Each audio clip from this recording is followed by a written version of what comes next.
दोस्तों आज का स्टोरी है दो भाइयों को अनोखा बंटवारा। दो भाई एक गांव में रहा करते थे। एक भाई का नाम था राम और दूसरे का नाम था श्याम। राम बड़ा भाई था और श्याम छोटा।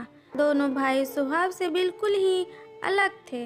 बड़ा भाई राम सदा मस्ती के मूड में रहता था। वह मेहनत करने से हमेशा कतराता रहता था। लेकिन छोटा भाई श्याम ही घर का सारा खर्च चलाता था। बड़ा भाई छोटे भाई के मेहनत के पैसे पर ही मौज करता था।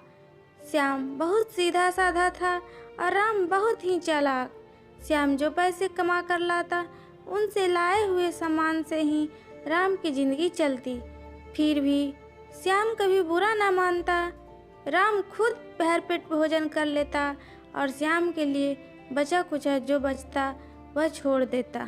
लेकिन एक दिन कुछ ऐसा हुआ कि दिन भर का सारा काम करके थका हारा श्याम जब घर पहुंचा तो राम घर पर नहीं मिला।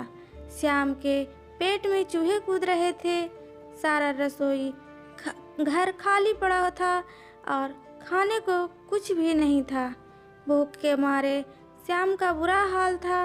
अपनी आंखों में आंसू लेकर वह घर के बाहर बैठ गया और किसी से कुछ भी नहीं कहा। गांव के प्रधान उधर से गुजर रहे थे। उन्होंने देखा कि श्याम उदास बैठा है। श्याम से उन्होंने पूछा कि क्या बात है। पहले तो श्याम ने बताने से मना किया, लेकिन प्रधान जी के ज़्यादा पूछने पर श्याम ने अपनी बात आप बीती कह सुनाई। श्याम की आप बीती सुनकर प्रधान जी की भी आंखों में आंसू आ गए। वह शाम को अपने घर ले गए। पहले तो प्रधान जी ने श्याम को भरपेट भोजन करवाया और बोले, तुम रहते हो और तुम्हारा बड़ा भाई राम मौज मस्ती करता है। उससे कहो कि भैया तो कुछ काम करने लगे, अन्यथा बंटवारा कर ले। उससे अलग रहो और वह अलग रहे, तब उसे काम की और तुम्हारी अहमियत का एहसास होगा। श्याम को प्रधान जी की बात अच्छी लगी।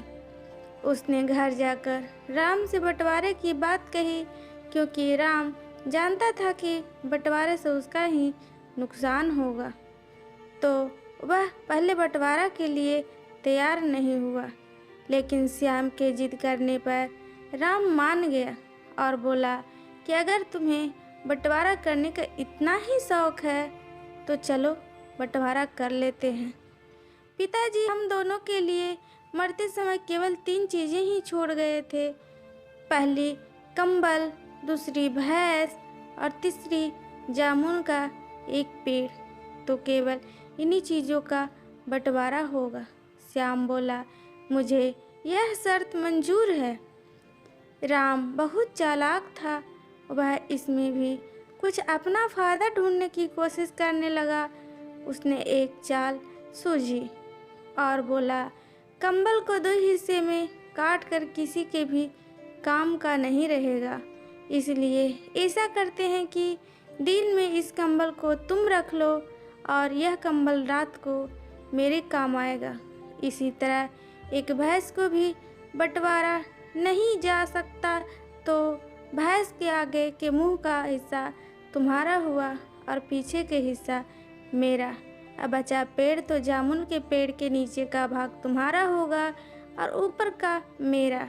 अब यह बंटवारा बराबर बराबर हो गया है। अभी भी कोई शक है तो तुम मुझे बता सकते हो। राम ने कहा। श्याम बहुत सीधा था। उसे राम की चालाकी समझ में नहीं आई और उसे बंटवारा ठीक लगा। वह खुशी खुशी कंबल को लेकर अपने काम पर चला गया। दिन में बहुत ही तेज धूप निकलती थी, तो श्याम को कंबल की ज़रूरत ही नहीं पड़ी। श्याम को जब ठंड मौसम हो गया तब उसने वह कंबल ओढ़ लिया। रात होते ही राम कंबल लेने श्याम के पास पहुंच गया और बोला कि तुम्हारा कंबल ओढ़ने का समय खत्म हो गया। रात में यह कंबल मेरा है। श्याम दिन भर काम करके परेशान था, ऊपर से यह ठंड उसे सता रही थी और राम मज़े से कंबल ओढ़कर रात भर सोता रहा। जब सुबह हुई तब श्याम को थोड़ी गर्माहट का एहसास हुआ। श्याम सुबह उठकर भैंस के चारा डालने चला गया और दूध दूहने बैठ गया। तभी राम आया और बोला कि दूध निकालने का अधिकार मेरा है, क्योंकि भैंस का पिछले हिस्से का मालिक मैं हूँ। और ऐसा कहकर राम ने श्याम के हाथों से बाल्टी छीन ली और खुद दूध दूहने बैठ गया। श्याम बेचारा चुपचाप जामुन के पेड़ के नीचे आकर बैठ गया। अब उसे बड़ी जोर से भूख लग रही थी। जामुन का पेड़ यह सारे जामुन वो से भरा था। जामुन तोड़कर खाने लगा। तभी राम आया और उसे रास्ते हुए बोला कि तुम बड़े बेईमान हो, मेरे जामुन खा रहे हो। पहले तो तुम दूध दूहने लगे और अब जामुन खाने लगे। क्या तुम्हें पता नहीं कि जामुन के पेड़ के ऊपर का हिस्सा मेरा है, तो उसके सारे जामुन भी मेरे हुए। तुम्हारे अधिकार में तो सिर्फ पेड़ की जड़ और तना आते हैं। इतना सुनकर श्याम को राम की चालाकी समझ आ गया। प्रधान के पास पहुंचा और सारी बात बताई। प्रधान जी ने राम को सबक सिखाने की योजना बनाई और श्याम को समझाई। श्याम घर पहुंचा तब उसने वैसा ही किया जैसा प्रधान जी ने समझाया था। उसने दिन के कंबल पानी में भिगो दिया। जब राम कंबल लेने आया तो गीले कंबल को देखकर झुंझला गया और बोला कि अब मैं रात में क्या ओढ़ूंगा। श्याम ने भी कड़क कर जवाब दिया कि दिन में यह कंबल मेरा है, मैं इसका कुछ भी करूं, चाहे ओढ़ूं या भिंगाऊं। अगली सुबह जब राम दूध दूहने बैठा तभी श्याम ने एक लाठी भैंस की गर्दन पर जोड़ते ही भैंस भड़क गई और राम के मुंह पर दुलती दे मारी। राम जाकर एक और गिरा और दूसरी ओर बाल्टी का दूध गिरा। गुस्से में गरजता हुआ राम बोला, श्याम यह क्या मजाक है, पागल हो गए हो क्या? श्याम ने भी एक कड़कदार जवाब दिया और बोला कि भैंस के आगे का हिस्सा मेरा है, मैं उसका कुछ भी करूं, उससे तुम्हें क्या मतलब। राम और श्याम और हैरानी से देखता ही रह गया। थोड़ी देर बाद राम ने देखा कि श्याम जामुन के पेड़ को काटने जा रहा है। तब राम बोला, अरे श्याम, तुम्हारा दिमाग तो ठीक है, अगर जामुन के पेड़ को काट दोगे तो जामुन कैसे मिलेंगी? श्याम बोला, मेरा भाग तो केवल जड़ और तना है, मैं अपने हिस्से के साथ कुछ भी करूं, इससे तुम्हें क्या मतलब, मुझे जामुन से कोई लेना देना नहीं है। राम अब समझ चुका था कि श्याम को उसकी चालाकी समझ आ गई है।